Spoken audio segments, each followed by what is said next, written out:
It was a crisp autumn morning, and Queen Camilla, the Queen Consort of the United Kingdom, was en route to a charitable event in Edinburgh. She had chosen to travel incognito, opting for a commercial flight instead of a private jet to maintain a low profile. Dressed in a simple yet elegant outfit, a tailored coat, a silk scarf, and minimal jewelry, she blended in seamlessly with the other passengers. Her security detail was discreet, seated a few rows behind her, ensuring her safety without drawing attention. Camilla settled into her first-class seat, grateful for the quiet and the chance to catch up on some reading. She had always enjoyed the anonymity that came with traveling like an ordinary citizen, even if it was a rare luxury. As the plane taxied down the runway, she opened her book and prepared for the short flight. A few rows behind her, in the business class section, sat a man named Daniel Harper. Daniel was a middle-aged businessman known for his sharp tongue and quick temper. He was traveling to Edinburgh for an important meeting and had been in a foul mood all morning. His flight had been delayed, his coffee had been spilled, and now he was stuck in a middle seat. To make matters worse, the passenger in front of him, Camilla, had reclined her seat slightly, encroaching on his already limited space. Daniel glared at the back of Camilla's seat, his frustration boiling over. "Excuse me," he said sharply, leaning forward to tap her on the shoulder. "Do you mind sitting up? Some of us actually need the space." Camilla turned around, her expression calm but slightly surprised. "I'm sorry if I've inconvenienced you," she said politely. "I'll adjust my seat." Daniel rolled his eyes. "Yeah, sure. People like you always think you can do whatever you want." Camilla raised an eyebrow but chose not to engage. She straightened her seat and returned to her book, determined not to let the encounter ruin her journey. Daniel, however, was not satisfied. He continued to mutter under his breath, loud enough for Camilla to hear. "Typical? No consideration for anyone else. Just because you're in first class doesn't mean you own the plane." Camilla sighed softly, trying to focus on her book. She had dealt with difficult people before, but this man's hostility was unsettling. She glanced at her security detail, who were watching the situation closely but remained seated, waiting for her signal. Daniel, emboldened by her silence, leaned forward again. "You know, it's people like you who make flying a nightmare. No manners, no respect. It's disgusting." Camilla turned around once more, her patience wearing thin.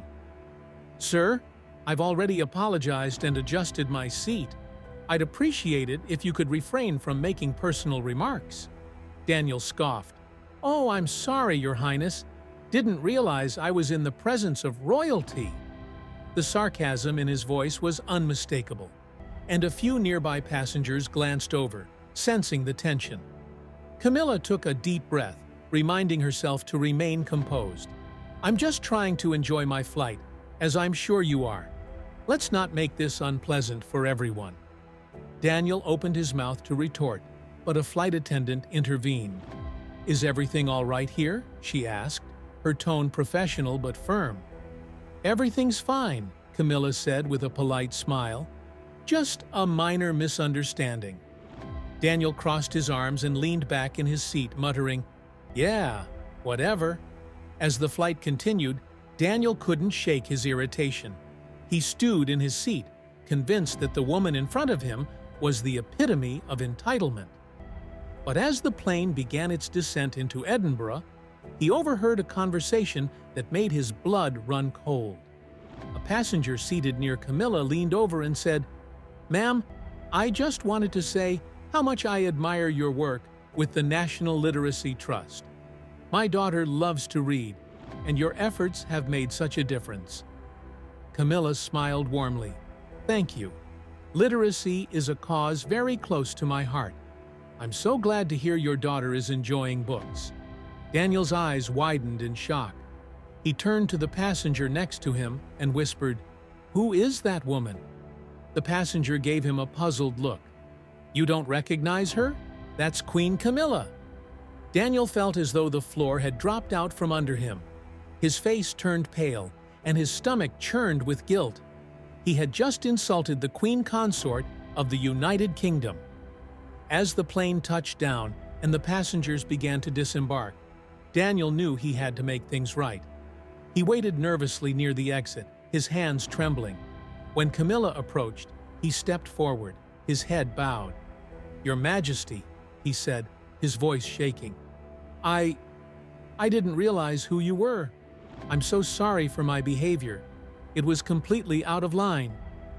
Camilla paused, studying him for a moment. Then she smiled gently. "It's quite all right. We all have bad days. What's important is how we handle them." Daniel looked up, his eyes filled with remorse. "I was rude and disrespectful, and I have no excuse. I hope you can forgive me." Camilla placed a hand on his shoulder. "Consider it forgotten. But perhaps next time, try to give people the benefit of the doubt. You never know what someone else is going through." Daniel nodded, tears welling up in his eyes. "Thank you, Your Majesty.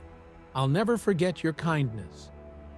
As Daniel walked through the airport, he couldn't stop thinking about the encounter. He had been quick to judge and slow to understand, and it had almost cost him dearly. But Queen Camilla's grace and forgiveness had left a profound impact on him. From that day on, Daniel made a conscious effort to be more patient and compassionate. He volunteered at local charities, donated to causes close to Camilla's heart, and even wrote her a heartfelt letter of apology. He knew he could never fully make up for his behavior, but he was determined to be a better person. For Camilla, the incident was a reminder of the challenges that came with her role. She had always believed in leading by example, and the encounter with Daniel reinforced the importance of kindness and understanding. She often shared the story, without naming names, as a lesson in humility and forgiveness. The story of Queen Camilla and the man on the flight became a cherished anecdote, a testament to the power of grace under pressure. It was a reminder that even in moments of misunderstanding, there is always an opportunity for growth and connection. And for Daniel, it was a moment that changed his life forever, a moment that showed him the true meaning of respect and humility.